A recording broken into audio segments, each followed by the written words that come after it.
on this computer. Hi, my name is Renee Hobbs, and welcome to the last class. This is the end of the semester, Com 416, the fall of 2017. I'm here with the students at the Harrington School of Communication and Media. Tonight I see Alex, Rachel, Kelly, Colton. Leighton, I don't see you, but I sense you're there. So thank you guys so much for joining me tonight on our not usual night, but I'm really glad you were able to join me. Let me share my screen with you, and I'll talk a little bit about what we're going to try to accomplish in the bit of time we have together. So tonight's class is a synthesis, which is kind of appropriate because just as you're doing a synthesis in your Leap 4, your Create to Learn project, I'm also doing a synthesis, thinking a lot about what were the big ideas that we explored this semester. And so I hope this session is a useful one to you as you start thinking about your Leap 4 projects. So we should start a little bit about two highlights and lowlights. So I'm going to ask everybody who's participating in the live call to answer these two questions. And then if you're watching this as a recorded video, I'll ask you to send a tweet. Yeah, I think that's right. Because we've been tweeting a lot this semester. Send me a tweet with, if you're not participating in the live class, reflecting a little bit on the highlights and lowlights of learning about propaganda and the highlights and lowlights of using this weird approach to online learning. Okay, so we're going to go around the room. We're going to share a little bit about the highlights, that's the good stuff, and the lowlights, that's the not so good stuff, about first, learning about propaganda, and second, about this way we're learning about propaganda through this form of online learning. All right, so give me a thumbs up if you know what we're doing. All right, who wants to go first? I would say a highlight of learning about propaganda is it's useful in knowing how it's put to use through every platform, whether that's social media websites, traditional forms of media, how it was used in the past, and how it's kind of transforming how everybody uses it to their own advantage. I think a disadvantage is, though, we don't properly know, we don't have the knowledge as to how to put a stop to online trolls, web bots. That's something that we haven't come up with a solution to yet. So that was a low light. And when it comes to online learning, I think it's great because we're able to share our insights with one another when it comes to the reading, especially when we do our weekly synchronous online video conferences. It really brings everybody together, creates like a shared understanding. I think a low light of doing online classes is it's not face-to-face interpersonal, so it creates more of like a better relationship. Sometimes people don't tell classes, so it kind of varies from person to person. So I feel personally, if we were in a face-to-face classroom, that could be a better way to develop an understanding of propaganda in context of this class. Wow, you got us off to a really great start. I especially appreciate that point about how we haven't really come up with solutions to like the worst aspects of propaganda. We leave the class without recognizing more fully the potential harms and dangers, and especially of social bots and trolls, crazies, demagogues, but we didn't have a very much focus on solutions. That's a great point. We have an understanding of the problem, but we still haven't come up with the solution yet. Yep, and I also like your point about face-to-face. I've been thinking about how I know what you look like, Colton. I'd probably recognize you at the grocery store, but I don't know, like, how tall are you? I feel like the 3D. 6'2". Got it. So the 3D part of knowing you, I definitely don't. Right. And you're right about the face-to-face is irreplaceable in a lot of ways. Thanks for kicking it off. Who's next? Highlights and lowlights of learning about propaganda. All right. I think a highlight about learning about propaganda is that you get to recognize that it's everywhere and because before this class, like I would see a commercial or any kind of advertisement, and I wouldn't know that it's like specifically propaganda. So it's definitely you get to see it more now. You kind of find yourself looking for it. However, like a disadvantage and just taking that quiz was about if something gets flagged as inappropriate right away, you have the people that'll say it's an infringement on your freedom of speech, and things like that. You obviously have people that play both sides of the fence there. Online learning, an advantage is it's basically on your own time. If you can make the class, it's great. But if not, you can go back at any time in the week and view that video. But at the same time, that can also be a disadvantage, because if you can't get to that class and you're doing the work, sometimes you might something might slip your mind coming to that, because you're not going there 2 or 3 times a week where you have that weekly reminder. Yep, great point. And interesting point about your perception of like the solutions that are being proposed to handle propaganda might be worse than the problem, right? In terms of the censorship and restrictions that could happen. So be careful about trying to solve the propaganda problem, because you might make a worse problem. So that was very insightful. Good for you, and thanks for sharing. All right, Kelly, Rachel, Leighton, highlights and lowlights of learning about propaganda and online learning. I think for me, for highlights about learning about propaganda is just simply understanding it more, to be able to identify it. I really enjoyed especially learning about Nazi propaganda, just because from like a historical aspect, I really liked studying World War II to begin with on my own. So I had already known about Nazi propaganda and its great influence that it had on the German people. So studying it further and reading the book and giving me further insights was further enjoyable for me personally. And just learning about propaganda's greater influence that we may not even identify in our day-to-day lives, but I think that's also a low light. It's both really fascinating to me, propaganda's reach to the masses, but it's also a little terrifying how just effective it can be.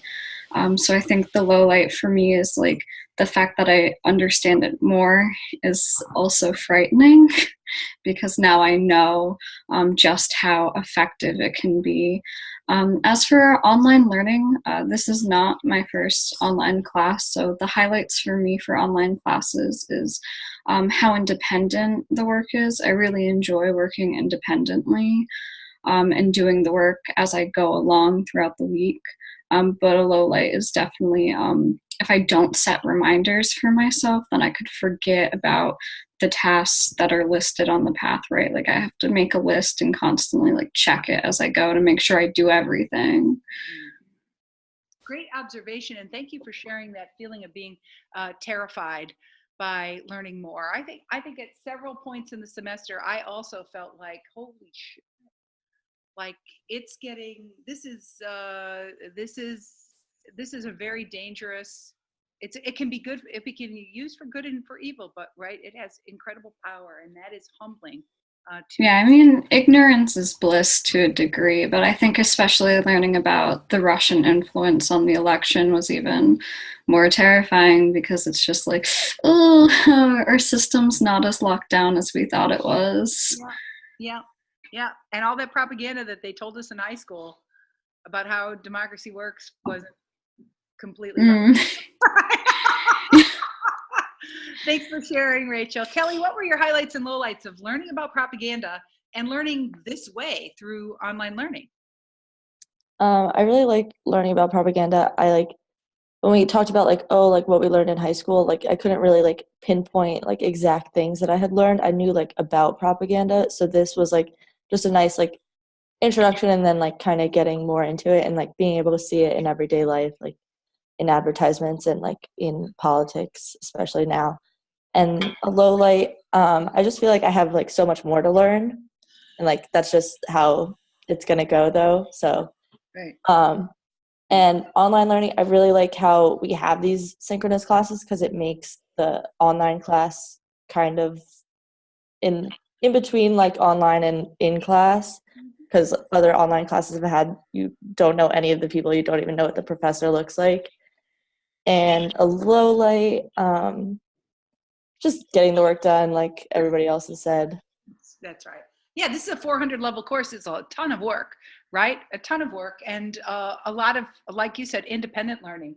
One thing I appreciate about your point, though, is this phenomenon that you described around, and now I just lost it. I just had it and I just lost it. Now, why did I just lose it? I don't know. I was going to make a point about something you said, but what was it? Oh, well, there you go. That's what happens late in the semester. Candace, you're next. What were your highlights and lowlights about learning about propaganda and this kind of the way we learned about propaganda through this form of online learning? So I would say highlights. I think it's really interesting. I think propaganda definitely has a lure to most people just because you automatically think about how propaganda could sway an entire nation of people to make them look the other way in the 40s, which is so scary, and that's the first thing that everybody thinks of. I think lowlights were the scary realizations that it's still used and implemented and it still works now, whether we realize it or not. And obviously that can go both ways depending on how it's used, which is the scary part. So I guess it's a low light. I enjoyed this class a lot. I like how we, again, met like not in person, but like online. I think it brought more personalities to play and everybody kind of could talk, and it was really cool to talk with like people from Germany. And I don't know, I really like this. This is definitely my favorite online class, and I've taken a few. So I really, really enjoyed this. Cool. So, of course, you know, from my point of view, the experience of teaching about propaganda now seemed really like so perfectly timely. Every time I would say to people, oh, I'm teaching a course in propaganda, they were like, oh, well, there's been no better time, right? You know, and like every week we have, you know, the whole Colin Kaepernick bend the knee thing, you know, it's like things rolled out during the semester that like were perfectly fitting with some of the things we were learning about. And at the same time, that made me feel really frustrated. So for instance, I look back and I go, well, we should have spent more time on this whole Russian trolls, and we could have spent 2 weeks on that, right? We didn't really touch that at all, right? And so I feel a little bit frustrated, like it was hard to be completely responsive to what was happening in the world, because what was happening in the world was so unbelievable, right? And so I was a little frustrated with that. At the same time, I also end the semester. Oh, this is Kelly, what you were saying. You were saying, you know, you end the semester with like more questions and answers and feeling like there's still a lot more to learn. And I am feeling that way completely at this period of time. There's parts of the story of American propaganda that we didn't get to talk about at all, that I feel like, wow, it's a shame that we didn't get to look at like patriotic propaganda and the propaganda of the positive propaganda of nationalism. We didn't really look at the way advocacy groups like PETA and other groups use propaganda.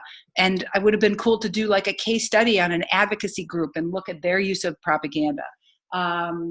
We didn't really address fully, we talked about virality and we talked about the viral spread of propaganda, but we didn't really look at the full array of tools in the public relations arsenal, like, for instance, sock puppets, right? Creating false identities that make it look like everyone's on the bandwagon for something when it's really, you know, and when it's really a fake entity or organization. So I kind of end the semester also feeling a little bit like there's a whole lot of topics that we could do another course and do totally different topics and still learn more. And I think this form of online learning, one of the things that I would like the URI to let me do is make, just like when you sign up for a class, you sign up for a time slot. Like this class meets on Mondays, Wednesdays, and Fridays, or this class meets on Tuesdays and Thursdays. I would like this class to have a mandatory online meeting like what we're having now. And this would be like coming to class like this. But they won't let me. They won't let me do that. They insist that this be optional. And that's great because like sometimes you come, sometimes you're not there. It's like it gives the students the flexibility in terms of busy schedules and all. But the class would be perfect if there were 24 of us talking, right? Especially because remember how we were able to use those small group meeting rooms, right? And break up into groups of 3 or 4 and have conversations and then come back to the whole group. So someday in some future world, I'll get to teach an online class like that with 24 kids online. And I'm looking forward to that day. It might never happen at URI though. Their policy is very strict, but someday I hope to teach online that way. I think it's very fair, though, in the way that you organize the participation, because even if you're not available, say that you have a job or you have other prior obligations that you miss it, you give us an opportunity to still make up that participation grade by going to YouTube and commenting on the video. So I like the way that you organize the class. It's very fair. Yeah, thanks a lot. I think one of the things that I think is complicated is, as you probably already noticed, right? I'm not a big lecturer, right? And you could use online learning just to deliver content, blah, blah, blah, right? We didn't do that very much because you guys were kind of in charge. You were driving your own learning in this class. And to me, that was what was fascinating, is to see people were making sense of this content in different ways. And that's what's so beautiful about going back and looking at your blogs, right? It's like everyone made their own journey through this class. And no two people learned exactly the same things because you got to be experts, on different topics in your Leap 2 with your screencast. You got to be experts on a topic in your Leap 3 with your partner. You got to be experts on a topic. And even now with Leap 4, you get to choose how you want to share what you're learning. So I feel like my respect for students grew a lot because I got to see the good choices that you made throughout the whole semester. And that, of course, made it fun for me to see, your talent at work. Okay, so now I've shared my screen with you to show you my visual synthesis. And can you just give me a thumbs up if you can now see that poster? Can you guys actually see that poster? Yeah, you can, right? Okay, so I thought I would briefly describe it and then ask you to see if you can remember anything from this poster. It's a tradition of mine I'm a doodler. I don't know, I learn by listening, and I learn by reading, and I learn by viewing. I'm a big YouTuber, right? But I really learn by doodling. And when I doodle, it's when I think about like relationships between ideas and how things fit together. And so this is my drawing as I reflect on the last 14 weeks with you guys in this class. And so I'll kind of read it starting at, if it were like the dial of a clock, with 12 at the top and 6 at the bottom and 3 over here and 9 over here. I'll kind of start at 11 o'clock where it says the hashtag COM416, and that's supposed to be a Twitter bird. Just saying, that's supposed to be a Twitter bird, right? So one thing we did all semester was we used Twitter to share ideas. And it's through Twitter that we actually addressed one of the really important parts of one of the important concepts of propaganda. Propaganda simplifies information. And when you're restricted to 140 characters, or as it turned out this semester, because Twitter changed to allow 280 characters, when you're forced to use a certain number of characters, you have to be concise.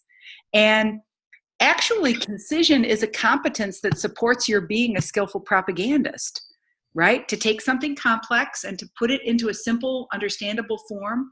Well, this is learning to be a propagandist, and you guys got better at this during the semester, and it was thrilling to see how you were engaging with the ideas. And I remember the conversation that we had about how complicated it was to, remember the week you had to synthesize the ISIS information, and it was like a little bit scary, right? Because, you know, who might come after you, or what might people think about what you think about ISIS? And so I think it's important to realize that in this class, our use of social media, and especially our use of Twitter, was really aligned with deepening our understanding about the propagandist's goal in simplifying information in order to increase its effectiveness. So that's a big idea that starts us off. And of course, we started the semester with the definitions of propaganda, and I use that symbol it's like a comb, I guess, right? With a lot of tines, because we recognized at the beginning of the semester that there were many different definitions of propaganda, and that throughout history, the meaning of the term propaganda has changed as technology changes, as changes in society and culture. And so we recognized that defining propaganda was going to be contextual, right? And your first project, practically as soon as you arrived in this class, was to write a reflective memoir about propaganda in your daily life. And I hope that you get a chance to go back and look at that writing, because I bet a lot has changed since then. In that assignment, I asked you to write a memoir about 6 forms of propaganda that you could see in your daily life: news, entertainment, activism, government, education, and advertising. And I know that some of the students in this class, I know some of you had real challenges trying to find examples, because you didn't think that you were that exposed to propaganda. But I think probably now you recognize, I think, Alex, you even said it, like you said it just a few minutes ago, it's everywhere, right? So that really was a big insight for the beginning part of the course. Now, let's move over to the 1 o'clock position. Trust me, I'm lying. Our friend Ryan Holiday. What a bizarre way to start this course, to read a kind of first-person story from a master of online marketing, right? Who helped us understand concepts like trading up the chain, showed us his skillful use of hoaxes designed to help messages become viral. And then in the second half of the book, helping us understand the economic imperative of getting page views and the pressure to get page view and page view counts contributing to clickbait and disinformation, and also having some really unexpected and often negative, even disastrous consequences that were really corrosive to the business of journalism, to the business of marketing, to the practice of public relations, and more fundamentally, Ryan Holiday helped us understand, to the nature of human trust. Because without trust, societies fall apart, right? So Ryan Holiday both tantalized us with fascinating, funny, and intriguing stories about what works in online marketing, but then he problematized those ideas and suggested to us that they could be potentially very dangerous. Okay, so now I invite you to continue around the clock. Do you see anything on the right-hand side of my drawing that you remember or can describe as you reflect back on the last 12 or 13 weeks of this class? I think my favorite thing is Coney 2012. I remember watching that in high school. We were actually made to watch it in this English class I was taking and analyze the video. And I actually talked about Coney 2012 in my first LEAP project. And I don't know, it's just this fun, crazy, wacky piece of propaganda where this guy had set out to help these kids, and then he was sensationalized, and then it crashed horribly, and everyone remembers it kind of as a joke now. Whenever anyone says Coney 2012, it's like a meme. I know, and isn't it that such a pity that it turned out that way, because he was depending on your point of view, a young journalist or a young filmmaker or a guy who kind of stumbled into being an activist. Like, his heart was in the right place for making this video. He was not trying to manipulate people. He was trying to do good in the world. And it got fucked up, right? So that case really introduced us to how fast stuff can spread when celebrities get a wind of it, how blurry the relationship is between art and advocacy and journalism, and then some of those unexpected consequences as stuff gets more visible. It's possible for opponents to attack. And of course, we know that attacking opponents is the second big idea in propaganda, right? That if you're going to use propaganda, you're going to simplify information, you're going to attack opponents. Oh yeah, and you're going to evoke strong emotions. And man, that Coney 12 piece really did it, right? With the parents and the children and the child victims. Oh, that was heart-wrenching. So learning how to engage people at the level of feeling, Coney 12 really taught us that. Thanks for sharing. Now, what else do you notice on this chart as we're moving around the left-hand side of it? What do you remember from the class after Coney 2012? I am going to switch over to Look Who's Back. I think that was a great way to take advantage of virality, especially when it comes to activating strong emotions. I think people drive, not people, but I think, viewership is what drives films like this. People that are angry want to share, and they're going to share those, and it's going to increase page views and online views, and that increases revenue. And nobody really cares about, morals or values or principles. It's more about what is the most intriguing, what's the most interesting content. And it doesn't matter if it's something that's very racist. This is what this film focuses on. And I think it's great because it adds to Coney 2012 in terms of virality on social media. This is what that film is all about. Yeah. Yeah. And you know what one of the things that film shows us is the relationship between social media and mainstream media, right? It was him being on the TV talk show, right? And really being able to exploit the mass media's interest in ratings, right? That helped to fuel Hitler's comeback, right? Yeah. And we definitely saw the economic imperative, what you just described as the incredible pressure to get eyeballs. It didn't really, like you said, it didn't matter what he talked about, right? The more sensational, the more racist, the more outrageous, actually the better. It's because everybody saw it as satire rather than something that was serious. So that they really didn't focus on that. It was just all satire to them. Yeah. So through the lens of humor, parody, and satire, a lot of transgressive ideas can get traction. Yeah, great observation. So in a way, that practice of looking at Look Who's Back kind of bridged a gap. It kind of introduced us to history, but through a very playful way of looking at the future, right? At the potential future of our media system as well.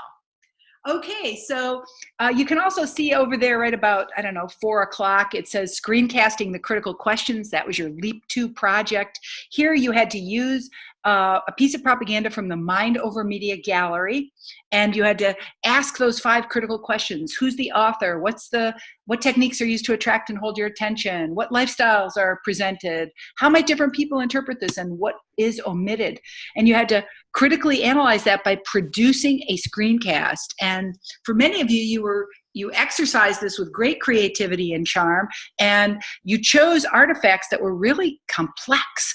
So we started to see that propaganda is a really complex rhetorical form, right? And it has to be unpacked through asking critical questions. Okay, so let's look down in the middle of the drawing. Do you guys see anything in the middle of the drawing that you can activate your memories about what you learned in this class? I see beneficial or harmful, and that's referring to on the Mind Over Media website where you can rate the propaganda, and it makes me think of the Welcome to the Islamic State of Germany, which I'm pretty sure is probably what it's referring to in that spot. But what's interesting about that is that, or even it's referring to, what was the other one where everybody stood in a box? Oh yeah, I think in Belgium it was made. The Denmark public service ad. Yeah. So I think that it's just interesting because some things can be considered almost satiric, like the Islamic State of Germany. Like people might not take that seriously, and they could either that can go either way. It could be beneficial or harmful. But then you have something like the Denmark ad where I thought it was great. I even shared it with friends just because I thought it was so meaningful and had such an impact, but there were still people who would consider that harmful. So it makes you wonder, like, where are these people coming from? Maybe they don't like the messages. Maybe they want people to stay in their boxes. So it's just interesting to see that there are some things that are clearly created for people to love each other and have all these positive emotions or feelings, but there are always going to be others that are displeased, which is, I guess, the sad part. But it's a fascinating paradox, isn't it? Right? Regardless of the intent of the propagandist, right? Yeah. How your message is interpreted is not, you are not in control of it. Okay. You cannot control people's interpretations.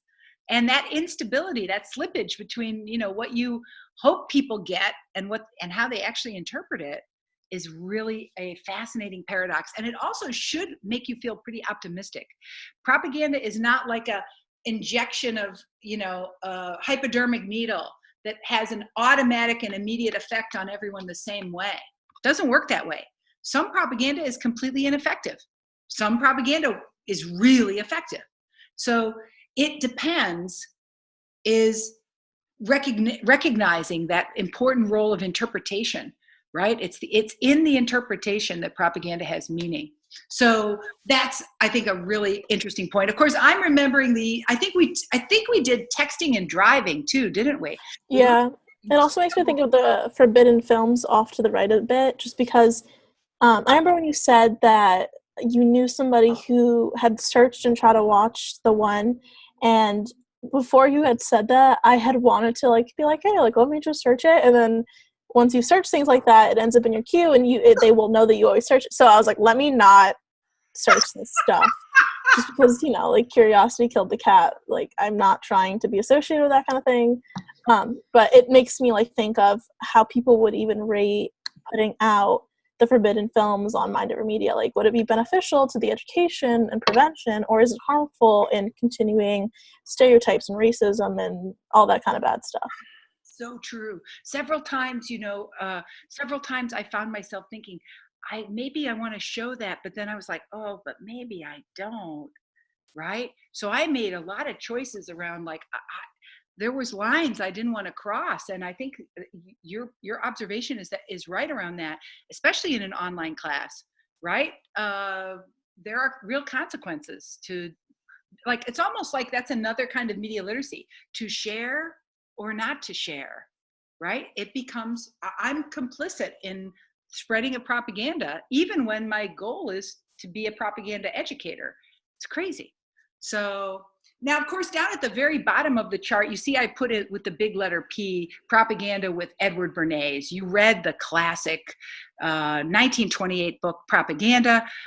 This guy is the grandfather of public relations. He's famous for his Torches of Freedom campaign, which had women smoking at 3 times the rate they had previously smoked. And really, Edward Bernays helped us understand that there is such a thing as the ethical practice of public relations. Edward Bernays said, don't ever propagandize for something that you don't really believe in, right? Don't take 2 clients who are working in competition with each other, right? Don't use unethical means toward a good end.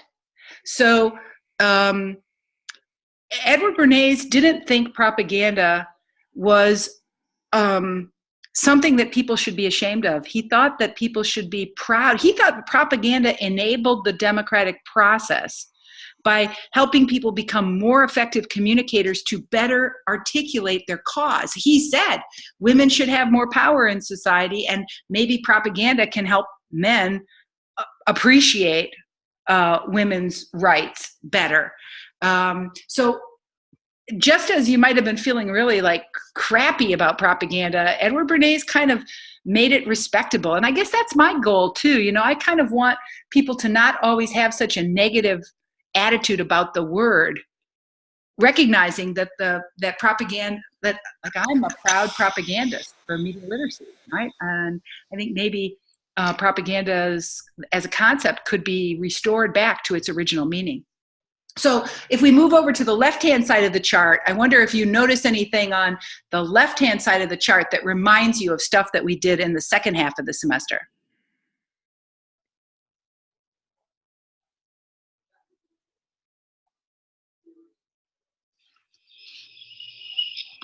You see anything there on the left-hand side of the chart that looks familiar? Well, I really enjoyed actually doing Leap 3. My partner and I, we compared the Boston Marathon bombings of 2013, the Boston Red Sox team that was associated with that, and then Hurricane Harvey and the Houston Astros team from this season. And it was just really cool to see how, like you just said, propaganda can be used for a good cause, and it brought a city together. Well, both cities, both Houston and Boston, it brought them together, and it showed how like that can kind of propel a sports team if they rally behind something like that, which was really interesting to read about. Yeah, and in fact, that idea that sports, the feelings of connectedness and community connectedness that we have in sports can transfer over to other aspects of our cultural life, right? All semester we saw examples of how sports isn't just in a bubble all by itself. Sports is deeply connected to all other aspects, all kinds of cultural issues. And Absolutely. is a really great example. The Boston Strong, the Houston Strong campaigns, powerful means for doing good, right? Mm-hmm. Led by athletes, right? And you made a kick-ass infographic too, Alex. Oh, thank you. I mean, so that was kind of cool for me to see. Not only did you guys express yourself using collaboration and using the form of an academic essay, but you also tried your hand at trying to explain ideas visually. And so I was really pleased to see how well you did with the infographic, and how some students wrote, like, I spent more time on the infographic than I did on the paper. So yeah, it was a little tricky. I didn't know how hard that was going to end up being, but it was work for a lot of you. Of course, you see the arrow, the downward arrow is my way of symbolizing the state of deception, because that book is so depressing. I mean, the way you see Hitler use propaganda for democratic purposes, identifying target audiences that he's trying to reach when he's trying to get elected, and then within 3 months of being appointed chancellor,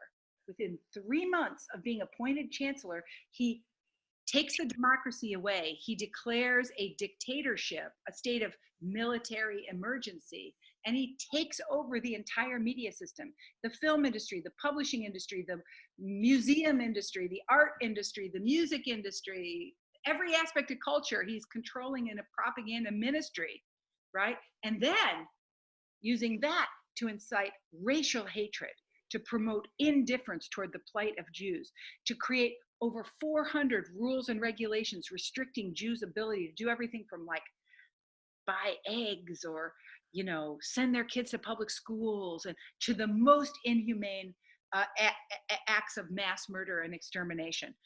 And not just the Jews, right? But the Poles, the political dissidents, the handicapped, right? So that book is a powerful reminder of the power of propaganda. And I'm definitely, especially after being at the Holocaust Museum yesterday, I'm definitely in the never forget zone right now. You know, that's not something we can ever let go of, and where we all have to recognize our responsibility to make sure that it doesn't happen again. Which brings us up on my chart to demagoguery, right? And the alt-right. We learned about the alt-right, we learned about conspiracy theories, we learned about something called enclave extremism, that tendency where when you hang out with similar people, your views tend to get more radical over time, right? And you guys explored that topic in part by using the technique of the they say, I say, where you read something, you found an interesting quote, you quoted it, and then you interpreted it on those PowerPoint slides. And I was really pleased to see how thoughtful you were in your selection of quotes and in your interpretation of quotes. And, you know, that's the foundation of scholarship in a way. We all see ourselves as like contributing to knowledge by acknowledging that other people know shit too, right? But that we have something to add to that conversation. You know, we belong in the conversation. And I feel like in the third half of the semester, or the third quarter of the semester, you guys went out and found your own source material. You looked for your own resources that were meaningful to you. You started to work more independently in developing your own areas of expertise. And that reflects your being part of the, you know, part of the conversation on this topic. Like I said last week, you know more about propaganda than 99% of everybody in the state of Rhode Island, right? So that was started to be evident there by that activity. And of course, the highlight of my whole semester really was our dialogue with the students from Germany. And I represented that by a dialogue, like in a cartoon, a dialogue button. The dialogue really was a fascinating way for us to think about political propaganda as we critically analyzed the AFD ad and the Trump political campaign ad, and really got to see how the Germans' interpretation of political ads really depends on their on the context they bring. In that class, we learned about the information asymmetry, where Germans know a lot about our president and our political process, and we know very little about the German political process or their media system or their propaganda.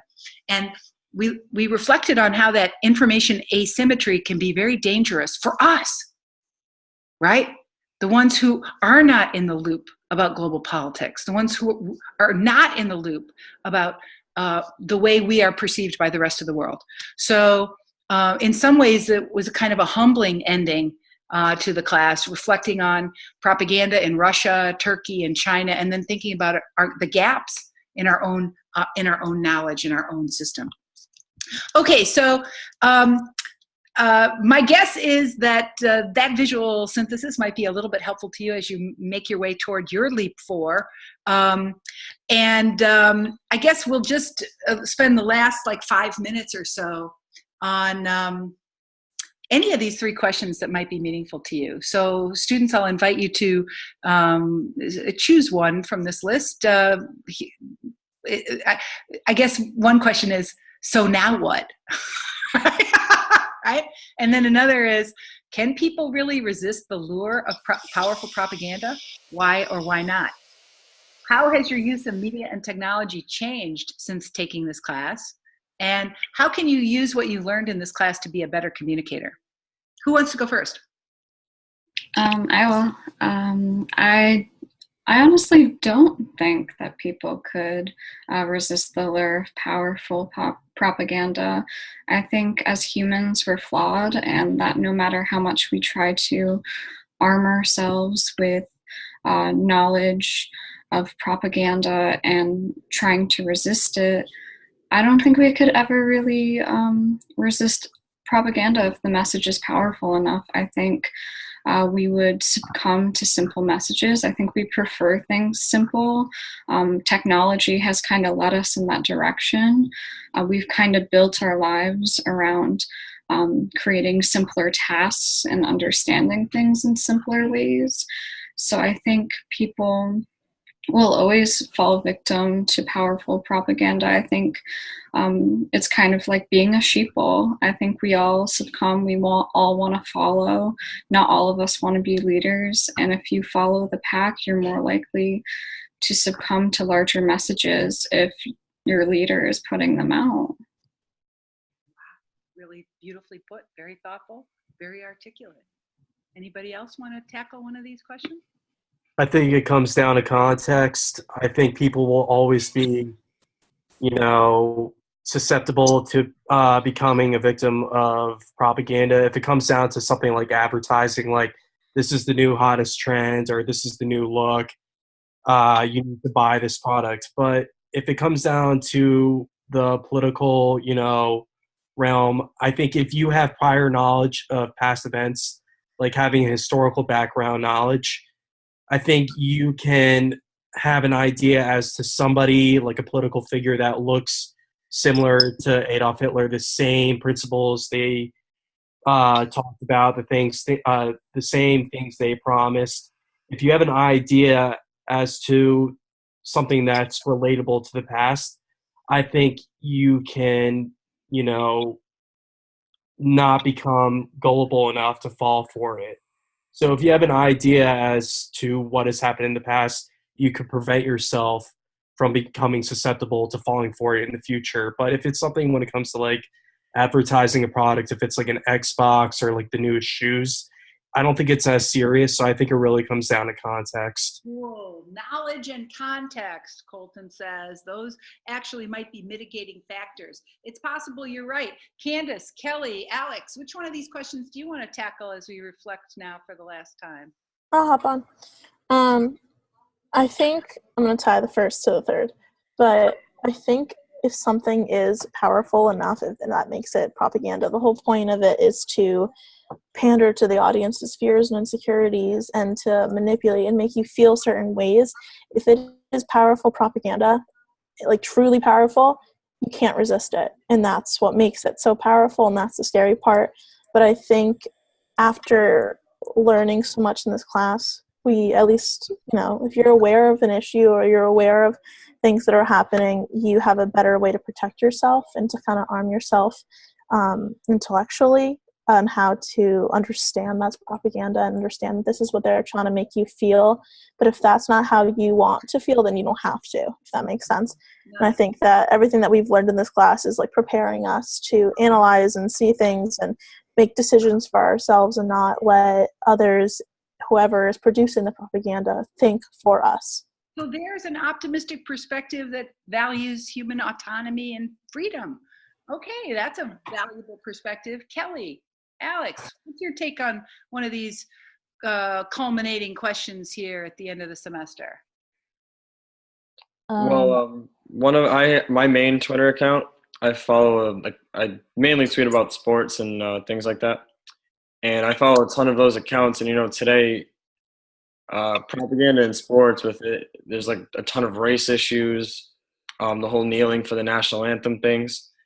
And so now I find myself when I see these pictures of athletes doing whatever form of protests or whatever they're doing, I kind of find myself analyzing it more than just looking at it as a picture or maybe even a meme and just thinking, ha, and move on. I find myself like looking at it actually deeper and trying to figure out what they're actually trying to tell me.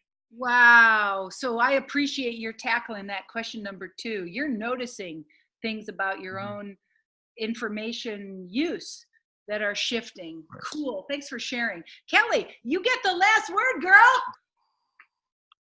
So I thought that like my media and technology use, like Alex was just saying, after we watched the AT&T texting and driving thing, that was like a very powerful piece of propaganda for me. So like I feel like that, even though it was just like one sliver of the class, that affected me the most out of like what we've learned, because now like I make sure all my friends don't text and drive. Like if I know that they're coming home from class, like I'll yell at them. I'll be like, I'm not texting you back, like all sorts of stuff like that.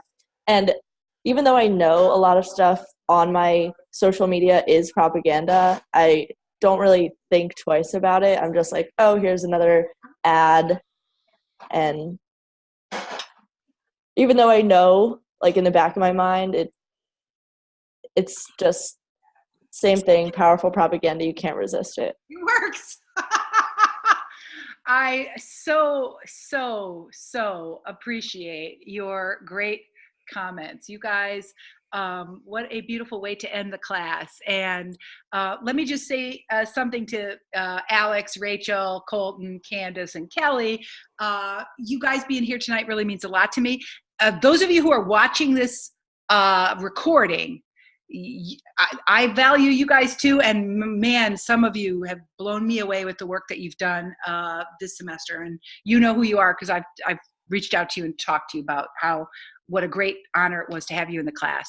But realize that you're going to go on now to great lives and great careers, and realize that I'm always going to be a resource to you. So just because you didn't get to meet me like in the flesh, you know, just because you didn't get to be in a classroom with me doesn't mean that our relationship is over.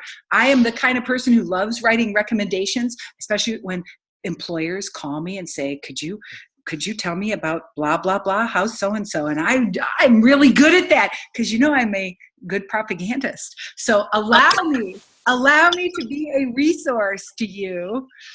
If you did even remotely well in this class, I will say great things about you to everyone who asks me.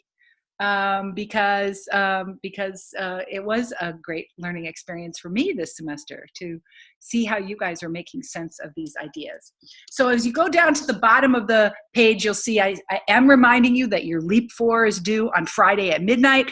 Please read the criteria for evaluation so you know everything that you should do to get your full 150 points. My job this week is to finish grading quiz 4, which you should have completed by today. And I'll be looking for those LEAP 4s and try to get those back to you certainly by the 20th or so. Your job is before Monday to fill out the course evaluation form by clicking on the link to complete the survey. And then, you know, who knows? Perhaps I'll see you next semester on campus, or at any point know that you can tweet me or call me or text me because you know, we're always now members of a learning community, not just during the semester, but after it as well. So let's wave goodbye. We'll say goodbye to everybody who's not here. Thanks for joining. This is the amazing students of COM 416 signing off. All right. Happy end of the semester, you guys. Bye-bye.